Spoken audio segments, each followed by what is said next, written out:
All right, here we are with part 7 of our second batch of picture sleeves, and we're looking at Foreigner's Dirty White Boy. It's a great song. I loved a lot of Foreigner stuff. They had so many good tunes. Even Rev on the Rev line on the B side of this is a great song. So, and on the back side, they've given us the covers for the first 3 albums. We've got Foreigner, Double Vision, and Head Games there, which is kind of cool. I like to see that. This was right before 4, where they really jumped the shark, in my opinion. But, you know, it worked for them, just like REO Speedwagon and a lot of other bands that jumped the shark, in my opinion, going from rock basically to a marketable pop. It worked. They did quite well.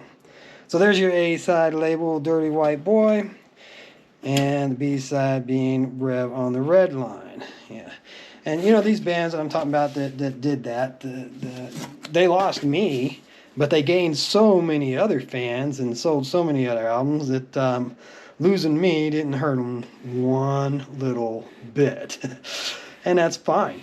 I moved on to other bands, much heavier bands, Metallica, Megadeth.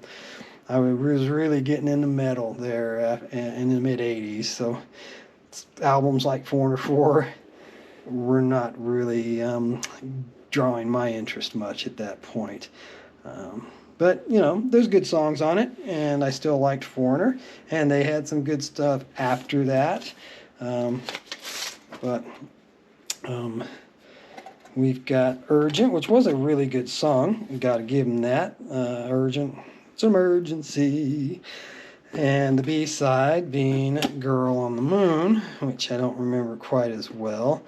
I know that I've been waiting on a Girl Like You. That was one that really didn't go over big for me. But here we've got another Foreigner, and That Was Yesterday, which I did like that song. That was a real good song. And kind of cool artwork there with the colors making the F lay on the side. 3D F. And the B side of that might be a little hard to see. It's pretty white. It's a light text on a white background. We'll try and make sure that we get the sweet spot of the focus, because it gives you a track listing there so you can see what was on that album. And it did have other good songs besides That Was Yesterday. But here's our A-side label for That Was Yesterday.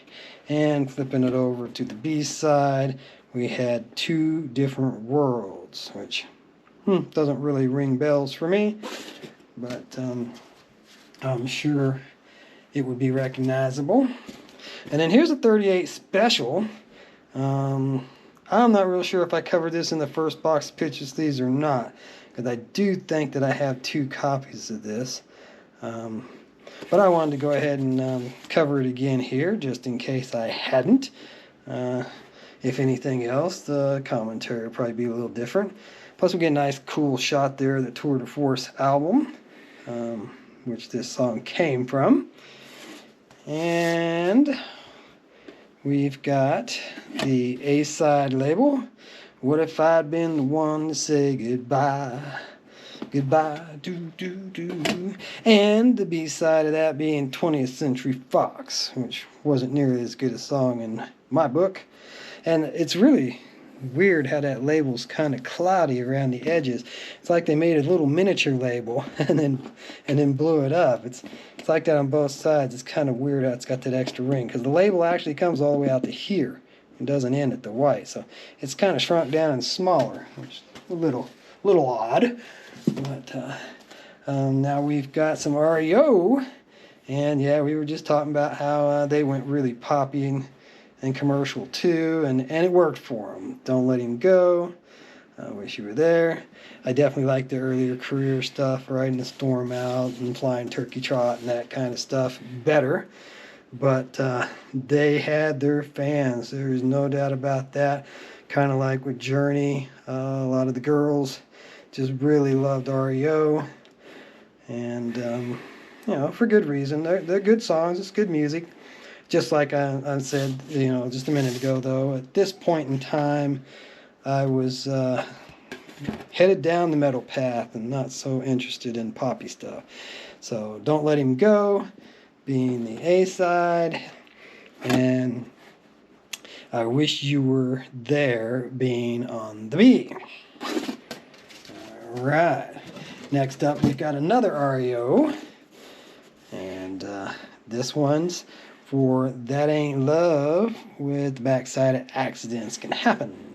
So here we got another cool, different group shot. And REO Speedwagon, I also remember seeing at the Rocky Mountain Jam, the first one. If I remember right, they may have been the headliners at that show. But what I remember more than anything is Blackfoot, because they were the one that I really wanted to see. And they were a last-minute addition. So I saw Eddie Money there. I don't remember who all was at the first Rocky Mountain Jam, but that was a great day. Wife and I on a blanket in the field. It was an awesome show, an awesome day. So here we got That Ain't Love on the A side, and Accidents Can Happen on the B. And by the way, the reason why I was mentioning that was because, you know, that was much later in their career, and they rocked it that night. They just jammed their butts off, and so I was really happy with that. I thought it might have been a snooze fest, but it was not. They did quite a good job at that show. And then we kind of got Survivor out of sequence here. I think we had just a Survivor just a bit ago, but I didn't manage to get them grouped together apparently. And this one has got a really great group shot too, just like the REO. But the search is over. With the B-side, it's The Singer, Not the Song. I wonder if that's the same song that Moody Blues did a song like that, didn't they? Or am I confusing it with I'm a Singer in a Rock and Roll Band? But you can see we got this one at the Ark, 49 cents. I probably paid full price, probably wasn't half price day. 49 cents, hey, you know, that's a pretty darn good deal to get a picture sleeve of Survivor, especially when this disc is in such awesome shape as this one is. And you've got the A-side label there, The Search is Over, with the B-side being It's the Singer, Not the Song. Alright, and what's up next is another ELO, Strange Magic. And like some of the boxes I've gotten a hold of, they must be tasty, because some critters definitely got some chewing there on there. But there's your interesting group photo of ELO. And the B-side has the exact same picture and pretty much the same text, other than a little bit more data down here along the bottom.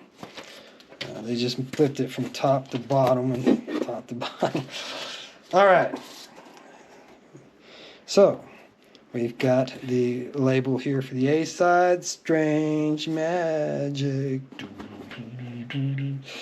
and New World Rising. I do definitely like ELO. That's one too, by the way, might point out, is from Face the Music, Strange Magic, and the B-side was from On the Third Day. So you've got two different albums being promoted there on a United Artists 45. All right, next up, we're getting some Billy Joel here. I don't think we've seen much Billy Joel. I do have a few of his 45s, and he did have a lot of really great songs. I like Billy Joel. Yeah, he's poppy, commercial, but a good song's a good song, and Billy Joel definitely did some good songs. And what a great deal I got on this one. We're talking 25 cents at, what's that one from? Looks like originally Target had that thing for $1.69, but the ones that ring the bell. Goodwill, that's and oh my goodness, look at that, we got the wrong 45 in here. So we got An Innocent Man and I'll Cry Instead sleeve with You May Be Right, I May Be Lazy on the A side, and Close to the Borderline on the B. So at least we got Billy Joel. We just didn't get the Billy Joel we thought we had. That's all right. These things happen, and I may come across that 45 at another time, and I can, correct that, swap that out. So here we've got Peter Frampton, I'm in You. I liked Peter. He did a lot of good stuff. I mean, who didn't hear Frampton Comes Alive? I mean, pretty much everybody I knew had a copy of Frampton Comes Alive. Do you feel... And the B-side, St. Thomas, but it's the same picture again, so, kind of weak when they use the same picture on the A and B side. All right, I'm in You being the A side label there, and St. Thomas, Know How I Feel. I don't know that song so well, but we do have 2 copies of that one. So let's take a quick look, make sure the labels are the same, and they do appear to be identical again in this case, so no reason to dwell on that one any more than that. Next up, we got Tom, and I was a huge Tom Petty fan. Not so much back in the day, honestly. I liked his big hits, Refugee being one of them, which is right here. But he had so many good songs. He got better and better and better as he went on, and he was a tragic loss in my opinion when we lost him, and definitely lost him too young. I've heard some stories about why we lost him, and it's just sad.